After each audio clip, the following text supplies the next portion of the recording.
ధ్వంసమైన ఇల్లు, నిరాశ నిండిన కళ్ళు.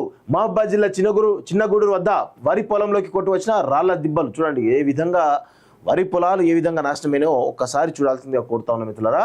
సో ఇలా ఈ పరిస్థితి ఒకవేళ ఈ ఏవైతే రాళ్ల దిబ్బలు ఏవైతేనో వీటిని తరలించాలంటే చాలా పెద్ద కష్టం. పాపం రైతుకు ఎనలేని తీరని బాధ మిగిల్చింది ఈ యొక్క వర్షం అని చెప్పేసి మనం వచ్చి చెప్పొచ్చు. సో ప్రభుత్వం ఇమీడియట్గా సహాయక చర్యలు ప్రారంభించాలి. ఇమీడియట్గా వాళ్ళకు వరద నష్టం ఏదైతే వరద వల్ల జరిగినటువంటి నష్టం ఏదైతుందో దాన్ని ఖచ్చితంగా మీరు సహాయం చేస్తా అన్నటువంటి ఏవైతే సహాయం ఉందో దాన్ని ఇమీడియట్గా అందించాలని చెప్పేసి కూడా నేనైతే కోరుతా ఉన్నాను. చూడండి, ఒక ఖమ్మం, మహబూబాద్, సూర్యాపేట జిల్లాలకు కకావికలం చేసిన వరదలు, నివాసాలు బురదమయమై పొలాలు రాళ్ల పాలై దయనీయమైనటువంటి పరిస్థితులు. చూడండి, ఇక్కడ చాలా దారుణమైనటువంటి పరిస్థితులు కనబడతా ఉన్నాయి. వరద నీళ్లు ఇళ్లలోకి రావడంతో పాడైనటువంటి సామాగ్రిని ఆరబెట్టుకుంటున్న ఖమ్మం బొక్కలగడ్డలోని ఓ వీధి వాసులు అంటూ ఒకరిని చూస్తా ఉన్నాం. ఒక తల్లి బురదలో తన పిల్లల దుస్తులను వెతుక్కుంటోంది. పిల్లాడు పాల కోసం గుక్కపట్టి ఏడుస్తున్నాడు. మహిళ తలుపులు లేని ఇంటిని చూస్తూ తల్లడిల్లుతోంది. ఇంటి పెద్ద తడిసిన బియ్యాన్ని నడి బజార్లో రాశిగా పోస్తున్నాడు. అవ్వ తన గూడును బాగు చేసే దిక్కులేక అల్లాడుతోంది. విద్యార్థిని తన పుస్తకాలు ల్యాప్టాప్ కనిపించక ఏడుస్తోంది. అన్నదాత మునిగిన పంటను కాపాడుకునేందుకు తల్లాడుతున్నాడు. డ్రైవర్ బురదలో కొరుక్కున్న ఆటోను చూసి కన్నీరు పెడుతున్నాడు. ఉద్యోగి తన సర్వీస్ పుస్తకం కొట్టుకుపోయిందని వాపోతున్నాడు. సో ఈ విధమైనటువంటి ప్రతి వ్యక్తిలో కూడా ఏదో ఒక విధమైనటువంటి బాధ, తల్లిలో, బిడ్డలో, ఆ విద్యార్థినిలో, అందరు డ్రైవర్లు అందరిలో కూడా ఒక రకమైనటువంటి బాధను మిగిల్చింది ఈ యొక్క వర్షం అని చెప్పేసి మనకైతే చాలా క్లియర్గా తెలుస్తూ ఉంది. ఖమ్మం నగరం, సూర్యాపేట, మహబూబాద్ ప్రాంతాలపై అనూహ్యంగా విరుచుకుపడిన భారీ వర్షం అన్ని వర్గాలను అతలాకుతలం చేసింది. అన్నం పుట్టని దుస్థితిని తెచ్చిపెట్టింది. వరద బాధిత ప్రాంతాలైన ఖమ్మం, ఉమ్మడి నల్గొండ జిల్లాలోని పలు ప్రాంతాల్లో ఈనాడు ప్రతినిధులు పరిశీలించగా దయనీయమైనటువంటి పరిస్థితులు కళ్ళకు కట్టాయి.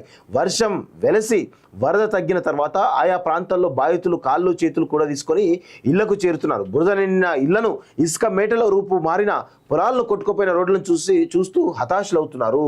సో ఖమ్మంలో కన్నీటి కాలువలై, ఇక వాస్తవంగా ఖమ్మం అంతా కూడా కన్నీరు మునిరై విలపిస్తూ ఉన్నట్టు మనకైతే చాలా స్పష్టంగా అర్థమవుతుంది. దానికి కారణం ఏంటి అంటే పువ్వాడ అజయ్ అనేటువంటి ఈ మంత్రి, తన అనుచరులు కావచ్చు, మిగతా రాజకీయ నాయకులు వెళ్తున్నారు. గత 10 సంవత్సరాలుగా ఖమ్మంలో ఉన్నటువంటి చెరువులను కబ్జా చేయడం ద్వారా ఈరోజు ఆ వరదంతా కూడా ఇళ్లలోకి పోయి ఈ విధమైనటువంటి వరద రావడం జరిగింది. దీనికోసమే రేవంత్ రెడ్డి గారు హైడ్రా అనేటువంటి ఒక వ్యవస్థను తీసుకురావడం జరిగింది.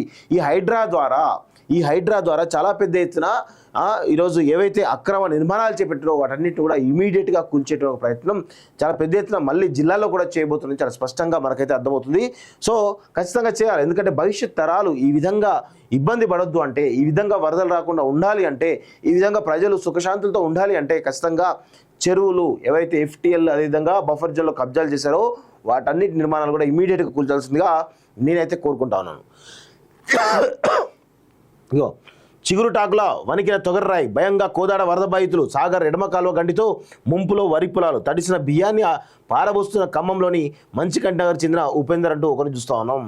ఇగో నిన్న రేవంత్ రెడ్డి గారు నిన్న సెకండ్ డే కూడా ఖమ్మంలో ఉండడు. అంటే జనరల్గా ముఖ్యమంత్రి అనేటువంటి ఒకరోజు అట్లా తిరిగి ఏదో షో ఆఫ్ చేసేస్తాడు. కానీ రేవంత్ రెడ్డి గారు 2 రోజులు కూడా అక్కడే ఉండి సమీక్షిస్తున్నారంటే ఏ విధంగా వరద బాధితులను అంటే కాపాడాలంటే ఒక దృక్పథం లేకపోతే ఈ విధమైనటువంటి ఆలోచన రాదు. ఎందుకంటే పాలకుడు అట్లా హెలికాప్టర్ విజిట్ చేసి వచ్చేయచ్చు. కానీ అలా కాకుండా గ్రౌండ్లో తిరుగుతూ ఏదైతే వ్యవస్థల్ని మొత్తం సమన్వయం చేస్తూ ముందుకు తీసుకుపోతున్నాడో నిజంగా అప్రిషియేట్ చేయాల్సినటువంటి అవసరం అయితే కనబడతా ఉంది. సో కబ్జాల వల్లే ఖమ్మం మునిగింది. మహబూబాద్ వరదలకు అదే కారణం. చెరువుల ఆక్రమణలపై రాష్ట్ర వ్యాప్తంగా స్పెషల్ డ్రైవ్, హైడ్రా తరహా వ్యవస్థలు కలెక్టర్లు ఏర్పాటు చేసుకోవాలి.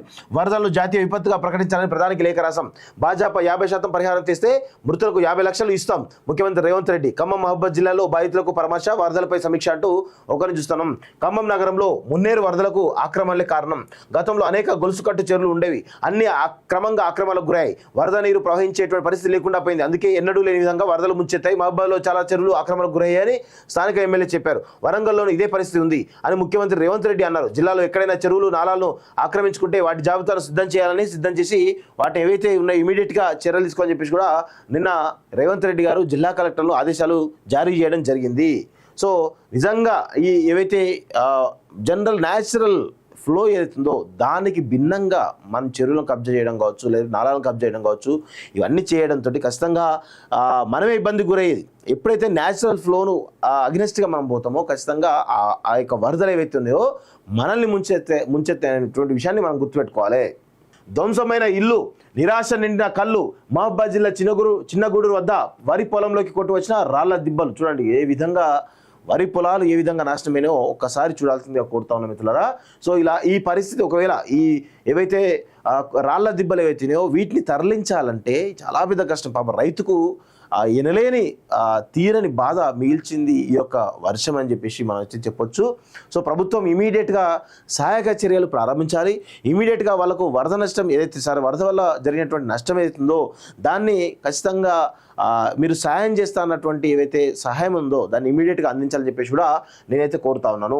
చూడండి, ఒక ఖమ్మం, మహబూబాబాద్, సూర్యాపేట జిల్లాలకు కకావికలం చేసిన వరదలు, నివాసాలు బురదమయమై పొలాలు రాళ్ల పాలై దయనీయమైనటువంటి పరిస్థితులు. చూడండి, ఇక్కడ చాలా దారుణమైనటువంటి పరిస్థితులు కనబడతా ఉన్నాయి. వరద నీళ్లు ఇళ్లలోకి రావడంతో పాడైనటువంటి సామాగ్రిని ఆరబెట్టుకుంటున్న ఖమ్మం బొక్కలగడ్డలోని ఓ వీధి వాసులు అంటూ ఒకరిని చూస్తా ఉన్నాం. ఒక తల్లి బురదలో తన పిల్లల దుస్తులను వెతుక్కుంటోంది. పిల్లాడు పాల కోసం గుక్కపట్టి ఏడుస్తున్నాడు. మహిళ తలుపులు లేని ఇంటిని చూస్తూ తల్లడిల్లుతోంది. ఇంటి పెద్ద తడిసిన బియ్యాన్ని నడి బజార్లో రాశిగా పోస్తున్నాడు. అవ్వ తన గూడును బాగు చేసే దిక్కులేక అల్లాడుతోంది. విద్యార్థిని తన పుస్తకాలు ల్యాప్టాప్ కనిపించక ఏడుస్తోంది. అన్నదాత మునిగిన పంటను కాపాడుకునేందుకు తల్లాడుతున్నాడు. డ్రైవర్ బురదలో కొరుక్కున్న ఆటోను చూసి కన్నీరు పెడుతున్నాడు.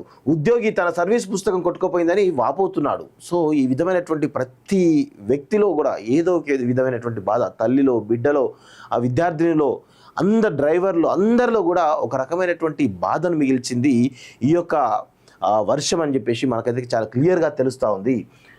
ఖమ్మం నగరం, సూర్యాపేట, మహబూబాబాద్ ప్రాంతాలపై అనూహ్యంగా విరుచుకుపడిన భారీ వర్షం అన్ని వర్గాలను అతలాకుతలం చేసింది. అన్నం పుట్టని దుస్థితిని తెచ్చిపెట్టింది. వరద బాధిత ప్రాంతాలైన ఖమ్మం, ఉమ్మడి నల్గొండ జిల్లాలోని పలు ప్రాంతాల్లో ఈనాడు ప్రతినిధులు పరిశీలించగా దయనీయమైనటువంటి పరిస్థితులు కళ్ళకు కట్టాయి. వర్షం వెలసి వరద తగ్గిన తర్వాత ఆయా ప్రాంతాల్లో బాధితులు కాళ్ళు చేతులు కూడా తీసుకొని ఇళ్లకు చేరుతున్నారు. బురద నిండిన ఇళ్లను, ఇసుక మేటలో రూపు మారిన పొలాలను, కొట్టుకుపోయిన రోడ్లను చూస్తూ హతాశులవుతున్నారు. సో ఖమ్మంలో కన్నీటి కాలువలై, ఇక వాస్తవంగా ఖమ్మం అంతా కూడా కన్నీరు మునిరై విలపిస్తూ ఉన్నట్టు మనకైతే చాలా స్పష్టంగా అర్థమవుతుంది. దానికి కారణం ఏంటి అంటే పువ్వాడ అజయ్ అనేటువంటి ఈ మంత్రి, తన అనుచరులు కావచ్చు, మిగతా రాజకీయ నాయకులు వెళ్తున్నారు. గత 10 సంవత్సరాలుగా ఖమ్మంలో ఉన్నటువంటి చెరువులను కబ్జా చేయడం ద్వారా ఈరోజు ఆ వరదంతా కూడా ఇళ్లలోకి పోయి ఈ విధమైనటువంటి వరద రావడం జరిగింది. దీనికోసమే రేవంత్ రెడ్డి గారు హైడ్రా అనేటువంటి ఒక వ్యవస్థను తీసుకురావడం జరిగింది. ఈ హైడ్రా ద్వారా చాలా పెద్ద ఎత్తున ఈరోజు ఏవైతే అక్రమ నిర్మాణాలు చేపట్టారో వాటన్నిటిని కూడా ఇమీడియట్గా కూల్చేటువంటి ప్రయత్నం చాలా పెద్ద ఎత్తున మళ్ళీ జిల్లాలో కూడా చేయబోతుంది. చాలా స్పష్టంగా మనకైతే అర్థమవుతుంది.